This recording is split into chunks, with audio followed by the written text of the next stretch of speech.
자, 대무역법상 특정거래 형태 수출입 해서 11개가 있죠. 자, 제일 처음에 보면 위탁 판매 수출 나오고 그 다음에 수탁 판매 수입 나오죠. 위탁 판매 수출하고 수탁 판매 수입은 같습니다. 같은데 수출자 입장에서 보느냐 수입자 입장에서 보느냐 용어를 다르게 쓰는 거예요. 수출자 입장에서는 위탁 판매 수출이라 부르고 수입자 입장에서는 수탁 판매 수입이라 부르는 거예요. 물품을 무한으로 수출합니다. 무한으로 수출한다는 것은 돈을 받지 않고 수출한다는 거예요. 그리고 판매된 범위 내에서 수입자로부터 일정한 기간에 걸쳐서 대금 지급을 받는 겁니다. 그럼 지금 물건을 1억 원치 보냈지만 실제로 6개월 뒤에 대금은 50만 원만 들어올 수도 있어요. 100만 원만 들어올 수도 있어요. 안 팔리면 안 들어올 수도 있어요. 그러니까 수출자가 수입국 사정을 모르고 수입국에 판매를 전문점으로 하는 기업이 있으면 그 기업에 일단 돈을 안 받고 뭐 하는 겁니까? 물건을 팔아달라고 부탁을 하는 겁니다. 그리고 그 업체가 물건을 판매한 범위 내에서 일정 기간에 한 번씩 대금을 결제를 하기 때문에 1년이 지나도 1억 원 물건 보낸 거에 대해서 1억 원이라는 대금이 안 들어올 수도 있는 겁니다. 그러니까 국가 입장에서 봐서는 애매하죠. 왜냐하면 물건이 1억 원이 A기업이 수출했는데 왜 1년 동안에 총 들어온 금액이 1,000만 원밖에 안 되냐? 국가는 의심할 수밖에 없어요. 무역이라는 형태를 이용해서 외화 밀반입을 한다든지 밀수출을 한 것이 아니냐라고 해서 세무조사 나올 수 있단 말이에요. 하지만 처음부터 우리는 이러한 형태로 무역을 한다라고 은행에다가 한국은행에다가 신고를 하게 됐다. 국가에다 신고를 하겠다. 그럼 국가가 알고 있죠. 알고 있으니까 이 형태는 당연히 뭐라는 거예요. 특정거래 형태니까 국가에서 추이만 지켜보고 있으면 되는 거죠. 그리고 결국은 2년이나 3년이 지나는 대금은 회수하게 되어 있습니다. 근데 그게 이제 텀이 일정하게 딱 맞아서 떨어지지 않는다는 단점이 있죠. 그래서 무한으로 수출하는 사람 입장에서는 위탁 판매 수출이라 부르고 그 물건을 받아서 자국 내에 판매를 담당하는 업자 입장에서는 수탁 판매 수입이라고 합니다. 결국 두 개는 같은 거예요. 어느 관점에서 보느냐의 차이점입니다. 그 밑에 위탁 가공 무역하고 수탁 가공 무역도 같은 거예요.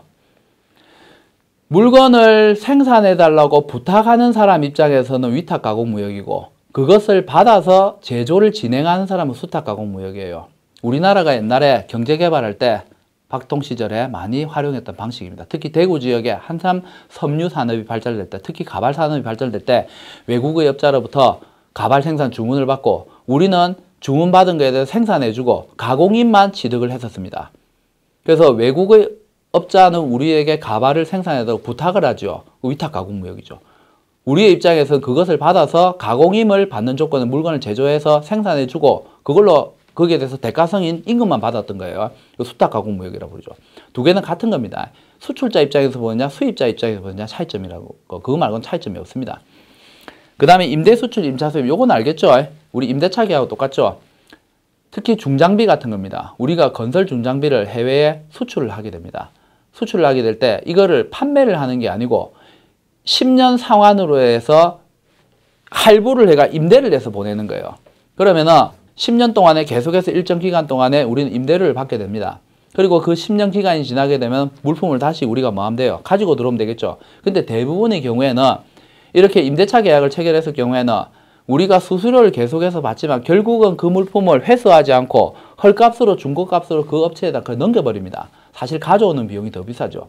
이거 비싼 게 뭐냐면은 수출 수입은 아니지만 여러분들 요즘 정수기 임대 같은 거 많이 하시죠. 정수기 회사에서 3년 동안 렌탈해주고 3년 지나고 나서는 고객님 것이 됩니다. 라고 계산을 하죠. 계산해보세요. 사실은 돈 억수 많이 들어가요. 예? 근데 우리가 목돈이 없으니까 그냥 못 사니까 그렇죠.